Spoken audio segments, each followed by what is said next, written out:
जय श्री कृष्ण दोस्तों, मेरा नाम है अजय कृष्णवंशी। हम पिछले कुछ दिनों से दोस्तों राजस्थान की चित्रकला के विषय में चर्चा कर रहे थे। हमने मेवाड़ स्कूल के अंतर्गत जितनी भी चित्रशैलियाँ आती हैं, जैसे उदयपुर चित्रशैली, नाथ द्वारा चित्रशैली, इसके अलावा दोस्तों देवगढ़ चित्रशैली वो कंप्लीट कर चुके हैं। उसके बाद में मारवाड़ स्कूल के अंतर्गत दोस्तों हमने जोधपुर चित्रशैली के विषय में चर्चा कर ली है, और जोधपुर चित्रशैली के बाद में दोस्तों हमने बीकानेर चित्रशैली के बारे में भी चर्चा कर ली है। मारवाड़ी स्कूल की ही दोस्तों एक और उपशैली है जिसका नाम है किशनगढ़ चित्रशैली। इसके बारे में दोस्तों आज हम चर्चा करेंगे। किशनगढ़ चित्रशैली राजस्थान की सबसे प्रसिद्ध चित्रशैली मानी जाती है। क्यों मानी जाती है? बनीठनी और किशनगढ़ चित्रशैली का क्या संबंध है? सावंत सिंह कौन है? मोरध्वज निहाल चंद कौन है दोस्तों? एरिक डिक्सन कौन है? भारत की मोनालिसा कौन है? ये सारी बिंदु आज हमारी चर्चा के रहने वाले हैं। तो बिना टाइम वेस्ट के प्रारंभ करते हैं दोस्तों राजस्थान की सबसे प्रसिद्ध चित्रशैली जिसका नाम है किशनगढ़ चित्रशैली। इसके विषय में चर्चा प्रारंभ करते हैं। सर्वप्रथम दोस्तों हम बैकग्राउंड की तरफ जाना चाहेंगे कि किशनगढ़ की स्थापना किसके द्वारा की गई। किशनगढ़ की स्थापना की गई दोस्तों किशन सिंह के द्वारा। किशन सिंह के द्वारा 1609 ईस्वी में किशनगढ़ की स्थापना की गई। किशनगढ़ चित्रशैली राजस्थान की सबसे प्रसिद्ध चित्रशैली है, लेकिन किशनगढ़ चित्रशैली के बारे में पहले लोगों को बहुत कम पता था। सर्वप्रथम इसको प्रकाश में लाने का श्रेय या फिर इसको प्रसिद्ध बनाने का श्रेय अगर किसी को प्राप्त है तो दो लोगों को प्राप्त है। एक का नाम है दोस्तों फैयाज अली और एक का नाम है एरिक डिक्सन। तो उनका नाम भी लिख लेते हैं हम। यानी कि इसको प्रकाश में लाने का श्रेय किसको प्राप्त है दोस्तों? फैयाज अली। फैयाज अली और एरिक डिक्सन। एरिक डिक्सन का जिक्र हम एक बार फिर करेंगे हमारी चर्चा के दौरान, लेकिन फिलहाल हमने लिख दिया है। जैसे दोस्तों देवगढ़ चित्रशैली की चित्र भी काफी अच्छे चित्र हैं, लेकिन वो छुपे हुए थे, ज्यादा वो नोटिसेबल नहीं थे, ज्यादा वो संज्ञान में नहीं आए थे। तो श्रीधर अंधारी के द्वारा देवगढ़ चित्रशैली के चित्रों को सर्वप्रथम प्रकाश में लाया गया। इसी प्रकार दोस्तों हम कह सकते हैं कि किशनगढ़ चित्रशैली को लोकप्रिय बनाने का श्रेय, प्रसिद्ध करने का श्रेय फैयाज अली और एरिक डिक्सन को प्राप्त है। ये जानकारी हमें होनी चाहिए। अब दोस्तों हम चर्चा करते हैं क्रमबद्ध तरीके से। सामंत सिंह, राजा सामंत सिंह, इसके बारे में चर्चा करते हैं। दोस्तों राजा सामंत सिंह का जो शासन काल है वो किशनगढ़ चित्रशैली का स्वर्ण काल माना जाता है, गोल्डन पीरियड माना जाता है। राजस्थान की सबसे खूबसूरत पेंटिंग, और मैं तो यूं कहूंगा दोस्तों भारत की सबसे खूबसूरत पेंटिंग बनीठनी, जो राजस्थान की सबसे खूबसूरत पेंटिंग मानी जाती है बनीठनी, उसका चित्रण सामंत सिंह के शासनकाल के दौरान ही हुआ था। और बनीठनी नहीं दोस्तों, राधा कृष्ण की अनेक सारी जो प्रेम लीलाओं से संबंधित चित्र हैं, इसके अलावा भी बहुत सारे चित्र हैं दोस्तों, उनका चित्रांकन सामंत सिंह के शासनकाल के दौरान ही देखने को मिलता है। इसी वजह से सामंत सिंह का शासनकाल किशनगढ़ चित्रशैली का स्वर्ण काल माना जाता है। और सामंत सिंह का ही एक नाम था दोस्तों, उपनाम है इनका एक और, उपनाम नागरीदास। सामंत सिंह का एक और नाम क्या है? नागरीदास, यानी कि इन्हीं का नाम है नागरीदास। सामंत सिंह का शासनकाल किशनगढ़ चित्रशैली का दोस्तों स्वर्ण काल माना जाता है, गोल्डन पीरियड माना जाता है। सामंत सिंह स्वयं साहित्यकार व्यक्ति था, वल्लभ संप्रदाय से दीक्षित था, कृष्ण का भक्त था दोस्तों। और इसने नागर समुच्चय नामक एक ग्रंथ की रचना भी की थी। नागर समुच्चय नामक एक प्रसिद्ध ग्रंथ की रचना भी की थी, जो कि श्री कृष्ण से संबंधित ही ग्रंथ है। साहित्यकार होने के साथ दोस्तों ये गायक भी था, सिंगर भी था ये, और इसके अलावा दोस्तों ये अच्छा पेंटर भी था, इनकी चित्रकारी भी कर लेता था। तो सामंत सिंह बहुमुखी प्रतिभा का धनी था, शासक तो था ही सही, इसके अलावा दोस्तों ये साहित्यकार भी था, नागर समुच्चय इसका प्रसिद्ध ग्रंथ माना जाता है। एक और ग्रंथ लिखा है इसने इश्क चमन, वो भी प्रसिद्ध ग्रंथ है। गायक था ये, इसके अलावा ये चित्रकार था। वल्लभ संप्रदाय से ये दीक्षित था दोस्तों, वल्लभ संप्रदाय का प्रभाव था, वल्लभ संप्रदाय का ये अनुयायी था, यानी वल्लभ संप्रदाय से ये दीक्षित था। सबसे महत्वपूर्ण बात दोस्तों, सामंत सिंह की प्रेमिका, सामंत सिंह की प्रेमिका का नाम है बड़ी ठनी, बड़ी ठनी, बड़ठन के रहती होगी, इस वजह से सामंत सिंह की प्रेमिका का क्या नाम है, बड़ी ठनी। वास्तविक नाम जो है इनका वो है दोस्तों रसिक बिहारी। क्या नाम है प्यारे दोस्तों, रसिक बिहारी। सामंत सिंह की पत्नी, पत्नी नहीं दोस्तों, प्रेमिका, लवर, सामंत सिंह की जो लवर है, जो प्रेमिका है, उसका नाम है बड़ी ठनी रसिक प्रिया। बहुत खूबसूरत थी दोस्तों ये, ऐसा कहा जाता है कि अत्यंत ही रमणीय, अत्यंत ही खूबसूरत थी। खूबसूरत होने के साथ साथ दोस्तों इसमें बहुत सारे गुण भी थे, जैसे अच्छी सिंगर थी, बहुत अच्छा गाती थी ये, और ये भी कृष्ण की भक्त थी। तो ये भी कृष्ण की भक्त, ये भी कृष्ण की भक्त, ये भी गायक, ये भी गायक, तो हो गया मिसमैच, टिंडर पे राइट स्वाइप हो गया। तो होता क्या है दोस्तों, सामंत सिंह और बड़ी ठनी आपस में अच्छे दोस्त होते हैं, दोस्त क्या, प्रेमी प्रेमिकाएं होते हैं। सामंत सिंह के समय में एक बहुत ही प्रसिद्ध चित्रकार था जो इनके दरबार में था, उसका नाम है दोस्तों मोरध्वज निहाल चंद। क्या नाम है, मोरध्वज निहाल चंद। अच्छी अच्छी पेंटिंग बनाता था वो। मोरध्वज निहाल चंद से बोला सामंत सिंह ने कि यार मेरी जो प्रेमिका है बड़ी ठनी काफी खूबसूरत है, इसकी भी तो कोई फोटो वोटो बनाओ यार, इसका भी तो चित्र बनाओ। तो निहाल चंद, मोरध्वज निहाल चंद लग गया रसिक प्रिया या फिर बड़ी ठनी की पेंटिंग बनाने में। पेंटिंग बनाई दोस्तों किसके द्वारा, किसके द्वारा बनाई गई पेंटिंग, ये हम इधर ही लिख देते हैं ना। इनका क्या नाम है, उपनाम नागरीदास,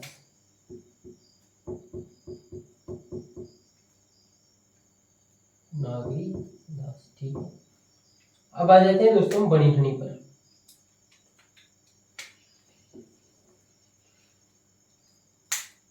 होता क्या है दोस्तों, जो चित्रकार है जिसका क्या नाम बताया अभी हमने,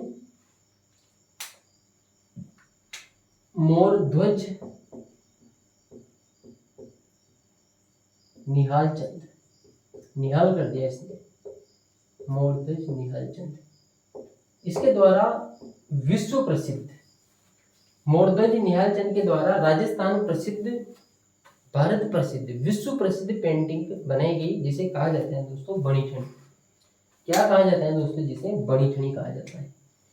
इन्हीं के द्वारा बड़ी ठनी का चित्रांकन किया गया, बड़ी ठनी का चित्र बनाया गया। बहुत ही खूबसूरत चित्र था दोस्तों ये।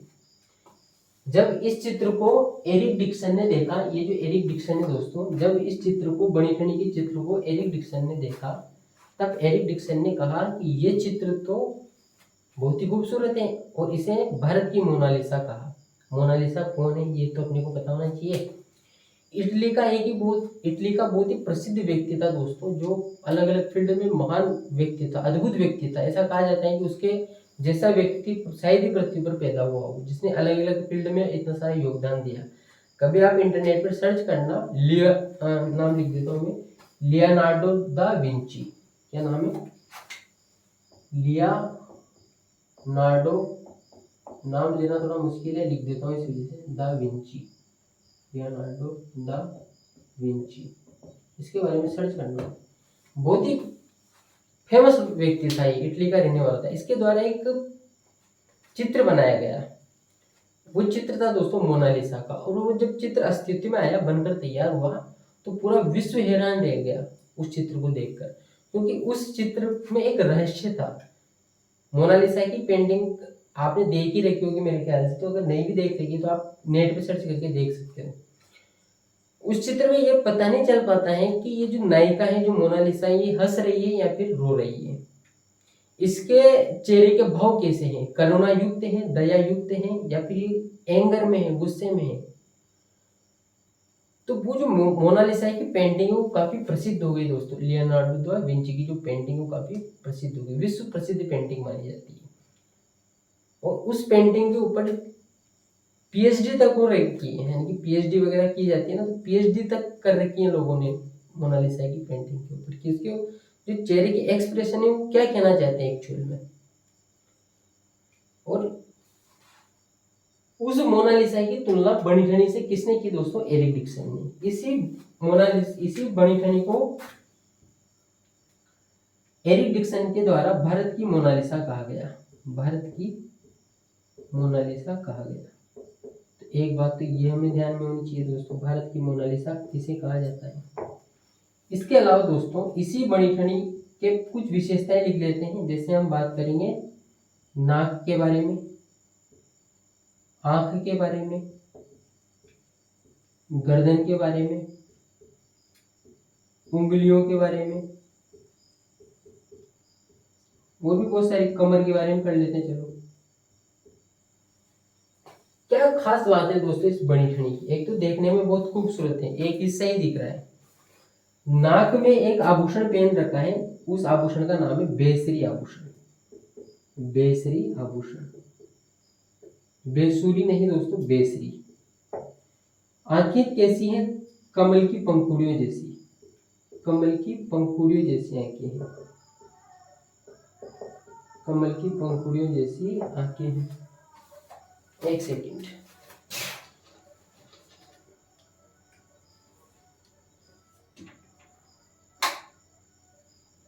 कमल की पंखुड़ियों जैसी कैसी हैं दोस्तों? आंखें हैं। और जो गर्दन है वो गर्दन है दोस्तों सुराहीदार, सुराहीदार गर्दन है, सुराहीदार गर्दन है। उंगलियां कैसी हैं दोस्तों? लंबी उंगलियां हैं, लंबी है, अधिक लंबी है, मतलब सामान्य से अधिक लंबी उंगलियां हैं। और कमर है दोस्तों एकदम पतली कमर। एकदम जो चित्र बनाया गया है वो बहुत ही प्रसिद्ध चित्र है। नारी सौंदर्य को कैसे चित्रों में उकेरा जा सकता है, इसका सबसे बेहतरीन उदाहरण अगर आपको देखना है तो आप बनी ठनी में देख सकते हो। क्या चित्र है दोस्तों, किस प्रकार के आभूषण पहन रखे हैं। तनवंती जो आकार में छोटा चित्र होता है जिसमें पतला बनाया जाता है नायक या फिर नायिका को सामान्य तौर पर उसको तनवंगी कहा जाता है। क्या कहा जाता है? तनवंगी। तो नायिका कैसी यहाँ पर? तनवंगी है। नाक में जो आभूषण है उसका नाम है दोस्तों बेसरी आभूषण। आंखें जो है वो कमल की पंखुड़ियों जैसी हैं, कमर एकदम पतली है। इसके अलावा दोस्तों गर्दन सुराहीदार है, सुराहा जो होता है, और अंगुलियां सामान्य से अधिक लंबी। आप चित्र देख लेना, इंटरनेट पे मिल जाएगा आपको। डिजिटल बोर्ड तो है नहीं अपने पास, नहीं बता के दिखा देता, लेकिन ठीक है आप देख लेना। आप में से अधिकांश लोगों ने देख भी रखा होगा। तो ये बात अभी तक दोस्तों हमने किसी संबंध में की है? बनी ठनी के संबंध में की है। एक बार इसको मैं रिपीट कर देता हूँ। किशनगढ़ चित्रशैली का सबसे प्रसिद्ध चित्र जिसका नाम है बनी ठनी। इस बनी ठनी चित्र का चित्रांकन मोरध्वज निहाल चंद के द्वारा किया गया, और बनी ठनी चित्र को एरिक डिक्सन के द्वारा भारत की मोनालिसा कहा गया। इसके अलावा दोस्तों हमें और भी चर्चाएं करनी है, तो वो चर्चाएं भी हम कर ही लेते हैं। अन्य चित्र कौन कौन से हैं इस चित्रशैली से संबंधित? इसको हटा देते हैं अपन, स्क्रीनशॉट लेना चाहो तो ले लो आप, फिर इसको हटा देते हैं। अन्य चित्र कौन कौन से हैं?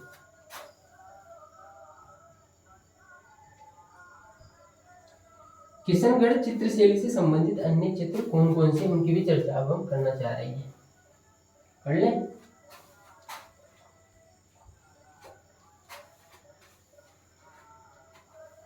जिंदगी एक सफर है सुहाना,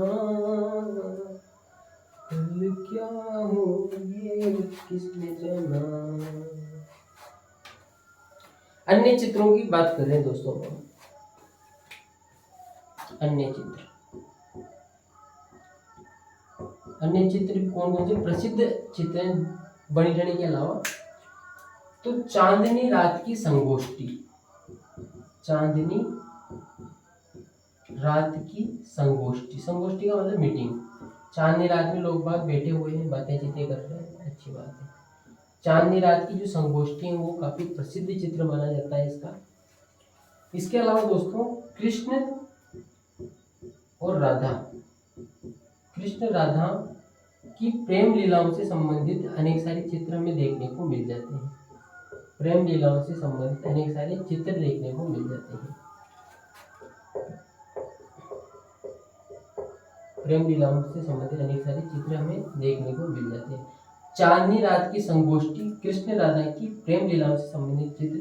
इसके अलावा दोस्तों झीलें हैं जो कि काफी दूर दूर तक फैली हुई हैं। उन झीलों में सरस हैं, सारस हैं, सरस क्या, सारस हैं, बतख हैं, सारस हैं, बतख हैं, हंस हैं, और ये जल क्रीड़ा कर रहे हैं, जल में खेल रहे हैं, इसमें झीलों में खेल रहे हैं।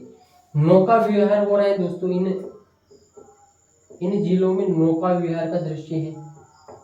नौका विहार यानी कि जो नाव है, तैरती नाव के सीन है।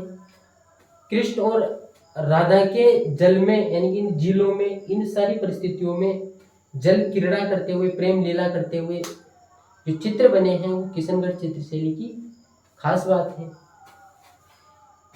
चांदनी रात की संगोष्ठी, कृष्ण राधा की प्रेम लीलाओं से संबंधित चित्र, और झीलें जो दूर दूर तक फैली हैं उनमें सारस, बतख, हंस और नौका विहार के दृश्य, प्रणय निवेदन के दृश्य काफी प्रसिद्ध माने जाते हैं।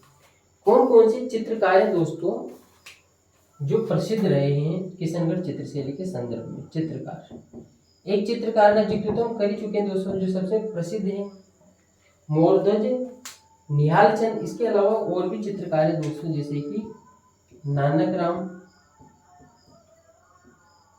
सीताराम, नानकराम सीताराम, रामनाथ सवाई राम, नानकराम सीताराम, रामनाथ सवाई राम, सूरध्वज, सूरध्वज के साथ दोस्तों मोरध्वज निहाल चंद भी लिख सकते हैं, लेकिन उनका जिक्र हम पहले ही कर चुके हैं। मूलराज और लालड़ी दास, लालड़ी दास ये इस शैली के अन्य प्रसिद्ध चित्रकार हैं। नानकराम सीताराम, रामनाथ सवाई राम, सूरध्वज, मूलराज, लालड़ी दास ये इस शैली के अन्य प्रसिद्ध चित्रकार हैं। हालांकि दोस्तों इतने सारी जानकारियां आपको ध्यान में रखने की आवश्यकता नहीं है। ये तो कोई अगर आप बड़े कंपटीशन एग्जाम की तैयारी कर रहे हो जैसे RAS वगैरह, तो फिर भी इतनी सारी जानकारी आप ध्यान में रख सकते हो। बाकी आपका जैसे रीट वगैरह दे रहे हो, सेकंड ग्रेड, सामान्य तौर पे जो वैकेंसीज होती है उनमें तो दोस्तों हमारा काम मोरध्वज निहाल चंद से ही चल जाता है। अभी तक तो ऐसा ही हो रहा है, ठीक है। फिर भी एक दो ध्यान में आ जाए तो रख लेना। अब हम बात करना चाहेंगे दोस्तों कि जो किशनगढ़ चित्रशैली है इसकी विशेषताएं क्या क्या है, कौन कौन सी ऐसी विशेषताएं जो किशनगढ़ चित्रशैली को अन्य चित्रशैलियों से भिन्न बनाती है। तो एक तो ये भारत की सबसे प्रसिद्ध चित्रशैली है। भारत की क्या, राजस्थान की, राजस्थान की सबसे प्रसिद्ध चित्रशैली है, राजस्थान की सबसे प्रसिद्ध चित्रशैली है। सबसे खास बात है दोस्तों जो किशनगढ़ चित्रशैली को अन्य चित्रशैलियों से बहुत अलग बना देती है वो है नारी सौंदर्य। क्या है वो? नारी सौंदर्य, यानी कि नारी सुंदरता पे या फिर नारी सौंदर्य पर, नारी सौंदर्य का जो चित्रण किया गया है दोस्तों किशनगढ़ चित्रशैली में, वो किशनगढ़ चित्रशैली को राजस्थान की अन्य चित्रशैलियों से काफी अलग बना देता है। विशिष्ट ही नारी का सौंदर्य इस चित्रशैली में हमें देखने को मिल जाता है, और इसका एक उदाहरण तो बनी ठनी यही सी। इसके अलावा भी अन्य जो चित्र हैं उनमें नारी के सौंदर्य की, जो नारी के सौंदर्य को उकेरा गया है चित्रों के माध्यम से, वो अद्भुत है दोस्तों।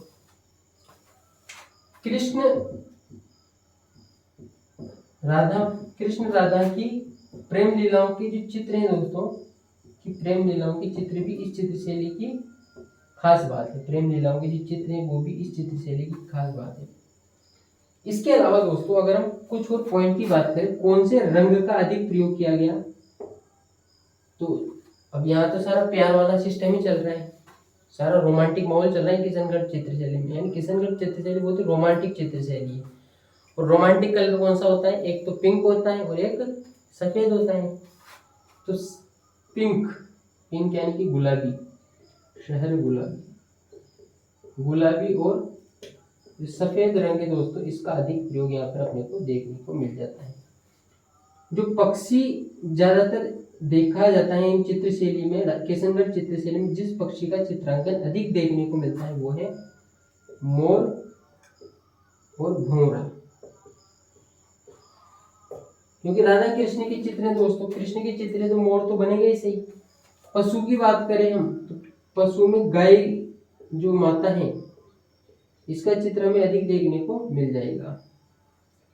इसके अलावा दोस्तों हम वृक्ष की बात करें तो वृक्ष कौन सा नजर आएगा ज्यादातर, क्योंकि वल्लभ संप्रदाय का प्रभाव है और वल्लभ संप्रदाय का प्रभाव है तो केले का वृक्ष यानी कि कदली वृक्ष ही ज्यादा नजर आएगा, यानी कि जो केले के वृक्ष हैं वो अधिक नजर आएंगे इस चित्रशैली में। हम कह सकते हैं दोस्तों किशनगढ़ चित्रशैली में गुलाबी रंग सफेद रंग का अधिक प्रयोग देखने को मिलता है, रोमांटिक कलर है। मोर पक्षी भंवरे का अधिक चित्रांकन है, पशु में गाय है और वृक्ष में केले का अधिक चित्रांकन किया गया है।